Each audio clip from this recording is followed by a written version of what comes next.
Okay, my name is Jackie. We're going to be putting a wound vac on today, and I'm going to walk you guys through it. And afterwards, I'll also show you how to plug a leak if that happens. So this wound bed has been prepped by Dr. Ajuri for us to put the wound vac on. We do have some tendon exposure here that we're going to protect. Make sure our skin is nice and dry around that wound. And this is skin prep that we will put on all of that good tissue around the wound. And this just helps that wound vac stick, all that drape stick, so we get a good seal.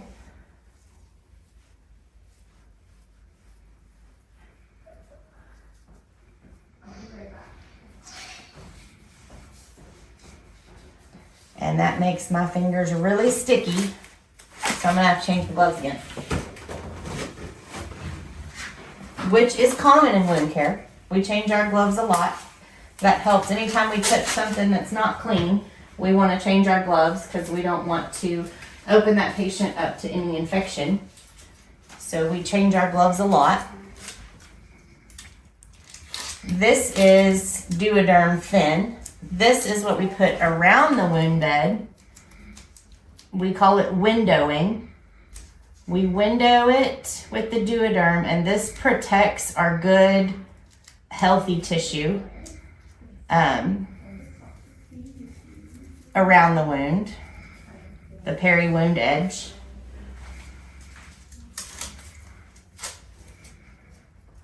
And we want to make sure we do that because this wound vac is negative pressure, so essentially it works like a vacuum, which, if you can imagine putting a vacuum on your skin and it's staying there for days at a time, it can actually pull that, which what that wound vac does, it actually elongates the cells at the cellular level. So if we're elongating your good cells, it's going to actually cause them to split and rupture and bust open, and we don't want that. It's really good for your granulation tissue, that red beefy, but it's not good for your epithelium.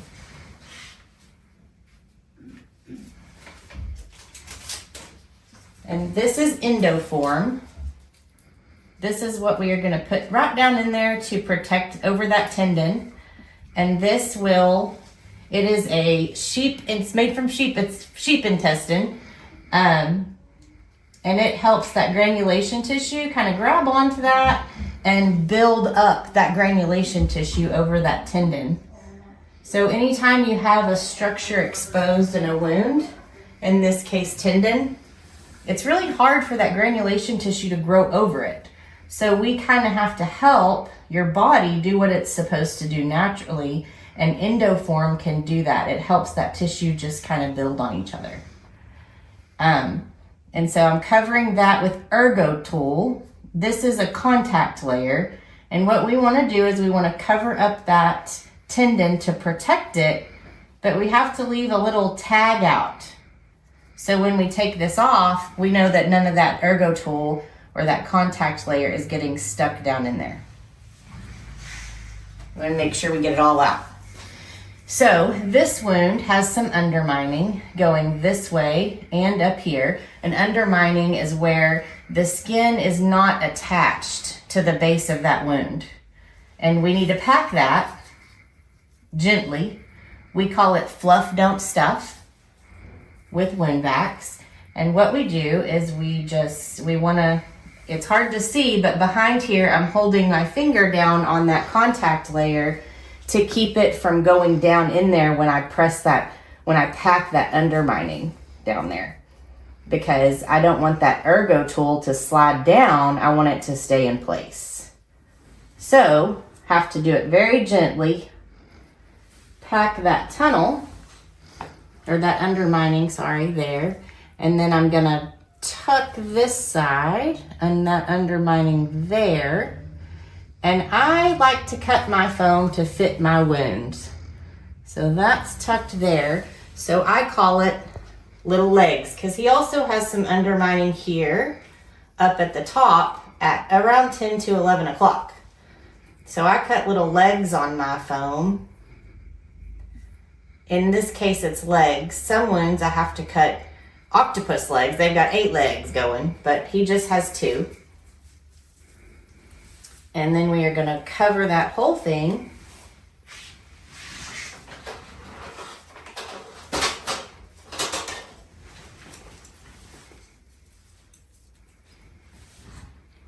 Do a little trim there. And with the base of this one, you got to cover all the wound base.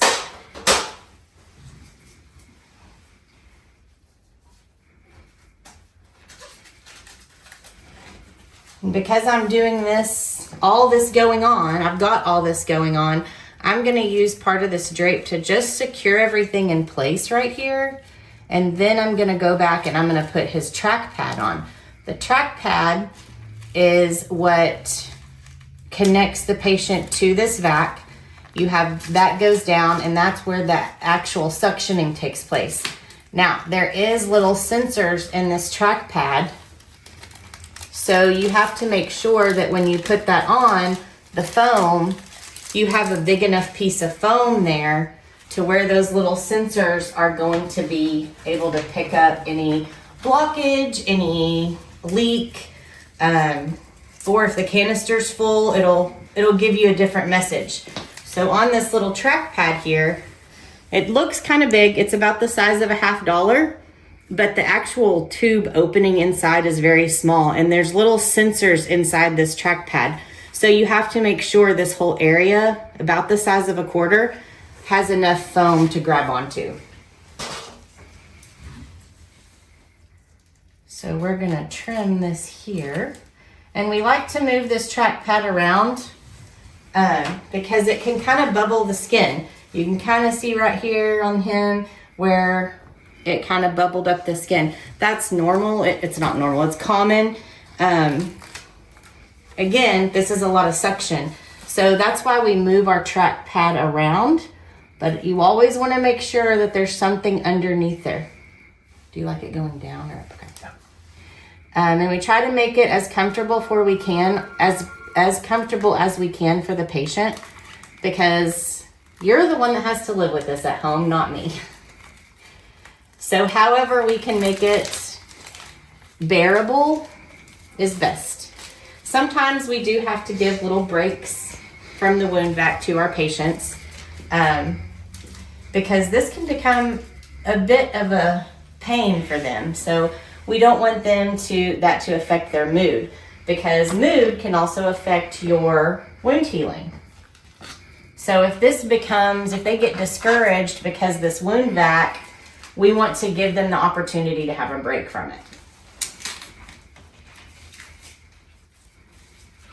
Okay, moment of truth. Let's see if we have a good seal. I'm not going to press down just to see if we have a leak so I can show on the video how we would fix that. Usually I would press down before, but for this purpose we're not. So you can see right here there may be a little leak, and I'll show you how to fix that. You just press down all those areas, which we do already have a pretty good seal. But if we were gonna have a leak, this machine would tell us, and it's making some noise.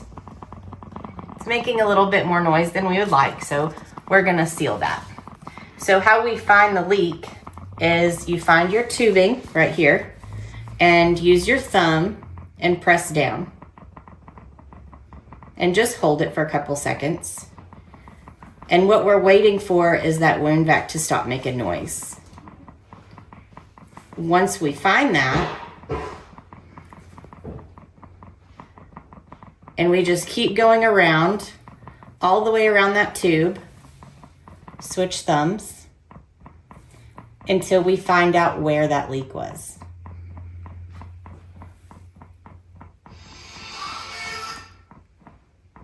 And it actually got quieter right here. You can hear it now, it's very quiet. So that is where our leak was, which I kind of left it there on purpose so I could show you this. So right here, you can see there's kind of a little, where that duoderm is, or that bottom layer is coming up. That's where that's not sealed well. So now that we found our leak, or where we have a seal break, I'm gonna cut a piece of this duoderm, or drape, and all drape is different. The KCI, it has numbers for you. So we're gonna take off side 1. We're gonna cut our drape into a size we want.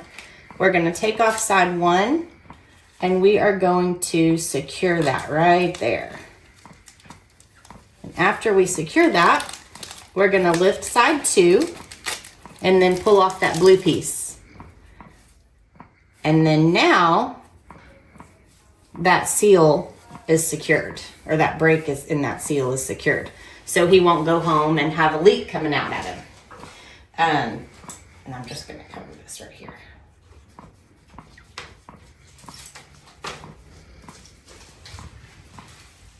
And right here is where that drape, the track pad, the drape around the track pad, it's just one little piece of drape. So I always like to go back and just secure that, make sure we don't have any lifting there.